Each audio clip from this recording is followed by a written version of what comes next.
बात करेंगे बीएड के बारे में। इस वीडियो में बीएड से रिलेटेड मैं आपके सारे डाउट से दूर कर दूंगा, बस आप इस वीडियो को पूरा जरूर देखना। तो चलो सबसे पहले हम बात कर लेते हैं कि इस वीडियो में आपको क्या क्या जानने को मिलेगा। तो देखो इस वीडियो में सबसे पहले हम जानेंगे कि बीएड क्या है, व्हाट इज बीएड। उसके बाद हम बात करेंगे कि बीएड करने के लिए आपको क्या करना पड़ेगा, कौन कौन स्टूडेंट बीएड कर सकते हैं। उसके बाद हम जानेंगे कि बीएड कोर्स कितने साल का होता है, कितने टाइप का होता है, ये सारी बात करेंगे। और उसके बाद फाइनली हम जानेंगे कि अगर आपको बीएड का कोर्स करना है तो आपको कितनी फीस लगेगी। तो दोस्तों ये सारी बातें आज की वीडियो में हम बात करेंगे। सबसे पहले हम बात करते हैं कि बीएड क्या है, व्हाट इज बीएड। तो देखो अगर आपको टीचर बनना है तो बीएड का कोर्स आपके लिए बहुत ज्यादा इंपॉर्टेंट हो सकता है। अब गवर्नमेंट के नए रूल के अकॉर्डिंग अगर आप प्राइवेट टीचर बनना चाहते हैं फिर गवर्नमेंट टीचर बनना चाहते हैं तो आपको बीएड का कोर्स करना बहुत ज्यादा जरूरी है। बीएड का फुल फॉर्म होता है बैचलर इन एजुकेशन। यह एक डिग्री कोर्स होता है। तो चलो अब हम बात करते हैं कि बीएड करने के लिए आपको क्या करना पड़ेगा और कौन कौन से स्टूडेंट बीएड कर सकते हैं। तो देखो वो सभी लोग बीएड कर सकते हैं जो टीचर बनना चाहते हैं, वो अपना करियर टीचिंग के रूप में संवारना चाहते हैं, तो उन सभी के लिए बीएड कोर्स है। अगर आपको बीएड करना है तो सबसे ज्यादा इंपॉर्टेंट है कि आपके ग्रेजुएशन में कम से कम 50% होने चाहिए, तब आप बीएड कर सकते हो। अब यहाँ पे बात आती है कि कौन से सब्जेक्ट वाले स्टूडेंट बीएड कर सकते हो। तो देखो आपका कुछ भी सब्जेक्ट हो, किसी भी सब्जेक्ट से आपने पढ़ाई की है, चाहे वो आर्ट्स स्ट्रीम हो, साइंस स्ट्रीम हो, कॉमर्स स्ट्रीम हो या फिर और कोई भी सब्जेक्ट हो, तो किसी भी सब्जेक्ट से बीएड कर सकते हो। बीएड के लिए हर साल वैकेंसी आती है जो कि आपको फरवरी और मार्च के महीने में आती है। उस टाइम जब भी वैकेंसी है तब आपको उसको ऑनलाइन अप्लाई करना होगा। और जब आप ऑनलाइन अप्लाई कर दोगे तो जो बीएड का एंट्रेंस एग्जाम होता है वो आपको जून और जुलाई के महीने में होता है। सारे स्टेट के अपने अपने बीएड का कोर्स होता है, जैसे कि उत्तर प्रदेश के लिए यूपी बीएड, बिहार के लिए बिहार बीएड, राजस्थान के लिए राजस्थान बीएड। तो सारे राज्यों का अपना अपना बीएड होता है, वो अपने राज्य में अपने अकॉर्डिंग बीएड का एग्जाम कराते हैं।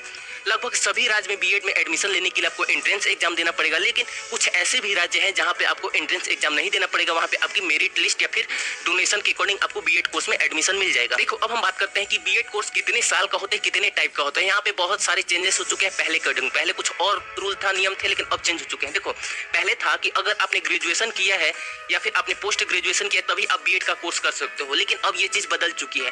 अगर अब कोई स्टूडेंट 12th के बाद भी अगर बीएड का कोर्स करना चाहता है तो अब भी वो बीएड का कोर्स कर सकता है, यानी कि अब आपको बीएड का कोर्स करने के लिए ग्रेजुएशन करने की जरूरत नहीं है। ये तो बात होगी। अब यहाँ पे चीज कुछ जो है आपको मैं बता रहा हूँ। देखो अगर आप 12th के बाद बीएड करोगे तो जो आपका बीएड का कोर्स होगा वो 4 साल का होगा। अगर आप ग्रेजुएशन के बाद बीएड करोगे तो जो बीएड का कोर्स होगा वो आपके लिए 2 साल का होगा। और अगर आप पोस्ट ग्रेजुएशन के बाद बीएड करोगे तो जो बीएड के कोर्स का अवधि होगी, जो टाइम होगी, वो आपके लिए 1 साल की होगी। अब आपको मैं यहाँ पे बता दूं कि बहुत सारे स्टूडेंट को कंफ्यूजन होती है कि वो बीएड में कौन सा सब्जेक्ट लेंगे। तो देखो आपने 12th में जो भी आपका सब्जेक्ट था, 11 12 चाहे आपने arts stream, commerce stream, science stream ली थी, तो उसमें से आप कोई एक सब्जेक्ट को सिलेक्ट करोगे। मान लो कि आपने साइंस स्ट्रीम ली थी तो अपने साइंस में बहुत सारे सब्जेक्ट होंगे, फिजिक्स, केमिस्ट्री, मैथ या फिर बायो, इंग्लिश, हिंदी। तो जो भी सब्जेक्ट होंगे उसमें से आपको एक सब्जेक्ट सिलेक्ट करना पड़ेगा। बीएड में 2 सब्जेक्ट होता है, एक मेन सब्जेक्ट होता है, एक सेकेंडरी सब्जेक्ट होता है। तो जो मेन सब्जेक्ट होगा आप अपने अकॉर्डिंग, आप अपने इंटरेस्ट के अकॉर्डिंग सिलेक्ट कर सकते हो। इसी तरीके से आपका ग्रेजुएशन में जो सब्जेक्ट था, अगर आप ग्रेजुएशन के बाद बीएड करें तो ग्रेजुएशन वाले सब्जेक्ट में से कोई एक सब्जेक्ट आप सिलेक्ट कर सकते हो। तो कहने का मतलब है कि आपने जो भी सब्जेक्ट अभी तक पढ़ा है उसी में से आपको एक सब्जेक्ट बीएड में पढ़ाई करनी होती है। यहाँ पे मैं एक और चीज आपको बता दूं कि बहुत सारे स्टूडेंट को लगता है कि वो जो सब्जेक्ट लेंगे वहां पे बीएड के कोर्स में उनको ये सब्जेक्ट पढ़ाया जाएगा।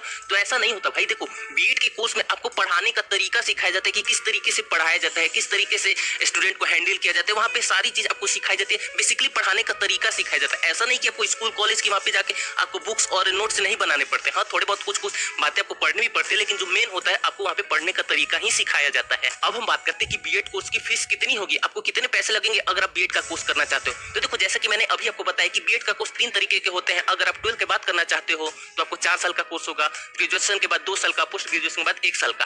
तो यहाँ पे मैं आपको सरकारी कॉलेज, प्राइवेट कॉलेज की फीस के बारे में थोड़ा सा आइडिया दे सकता हूँ, क्योंकि आप सभी को पता है कि सारे कॉलेज की फीस तो एक समान बिल्कुल सेम हो नहीं सकती, लेकिन फिर भी मैं आपको आइडिया दे दूंगा, आपको उससे अंदाज लग जाएगा। देखो जितने भी गवर्नमेंट कॉलेज हैं उनकी अगर फीस हम देखें 1 साल की तो करीब 10,000 से लेके 12,000 15,000 रुपए के करीब है। किसी में 2,000 ऊपर नीचे हो सकते हैं। 10 से लेके 15,000 रुपए 1 साल के। अब आप इसके अकॉर्डिंग देख सकते हो कि मान लो कि अगर आप 12th के बाद करोगे तो 4 साल तो आपको 40,000 रुपए से 50,000 रुपए लगेंगे। ग्रेजुएशन के बाद करोगे तो आपको करीब 25 से 30,000 रुपए लगेंगे बीएड के कोर्स करने के लिए। तो और एक और बात आपको यहाँ पे ध्यान रखनी है कि जैसे जो फर्स्ट ईयर होता है ना उसमें आपको फीस थोड़ी ज्यादा लगती है। मान लो कि फर्स्ट ईयर में आपकी फीस लग रही है 15,000, तो सेकंड ईयर, थर्ड ईयर में आपकी फीस घट के 12,000 10,000 हो सकते हैं। ये मैंने बताया गवर्नमेंट कॉलेज, सरकारी कॉलेज के लिए। अगर हम बात करें प्राइवेट कॉलेज के लिए कि प्राइवेट कॉलेज में कितनी फीस लगती है, तो इसमें भी उसी तरीके से फर्स्ट ईयर की फीस आपको थोड़ी ज्यादा लगेगी और सेकंड ईयर, थर्ड ईयर में आपकी फीस थोड़ी कम होती जाएगी। फिर भी मैं आपको एक आइडिया देता हूँ कि अगर प्राइवेट कॉलेज से बीएड करना चाहते हो तो जो आपकी फीस होगी वो 50,000 रुपए से लेके 1 लाख रुपए तक 1 साल की हो सकती है। किसी में हो सकता है 50,000 हो, किसी में हो सकता है 70,000 60,000 हो, किसी में हो सकता है कि 80,000 हो। तो इस अकॉर्डिंग डिपेंड करता है कि किस तरीके का कॉलेज है, उसकी रैंक क्या है, उसका पोजीशन क्या है, तो ये सारी चीजें मैटर करती हैं। देखो एक और बात जो कि आपके लिए बहुत ज्यादा इंपॉर्टेंट है, बीएड कोर्स करने के लिए आपके पास 3 तरीके हैं। या तो आप किसी सरकारी कॉलेज से कोर्स करो बीएड का, या फिर आप किसी प्राइवेट कॉलेज से करो, या फिर आप डिस्टेंस कोर्स करो। लेकिन जो सबसे अच्छा है और जो सबसे बेस्ट तरीका है, आपको किसी अच्छे गवर्नमेंट कॉलेज से रेगुलर डिग्री लेना। अब अच्छे गवर्नमेंट कॉलेज में एडमिशन कैसे होगा? जैसा कि मैंने पहले बताया कि अगर आपको बीएड में एडमिशन लेना है तो आपको एंट्रेंस एग्जाम देना पड़ेगा, और अच्छे कॉलेज में एडमिशन के लिए आपको एंट्रेंस एग्जाम में बहुत अच्छी तरीके से परफॉर्म करना पड़ेगा, क्योंकि जब आपका एंट्रेंस एग्जाम का जो रिजल्ट आएगा उसी से आपकी मेरिट लिस्ट तैयार होगी और उसके अकॉर्डिंग आपको अच्छा कॉलेज मिलेगा। मान लो कि किसी तरीके से आपको सरकारी कॉलेज नहीं मिल पा रहा है, गवर्नमेंट कॉलेज नहीं मिल पा रहे, तो आप क्या करोगे? तब आप प्राइवेट कॉलेज में एडमिशन ले सकते हो।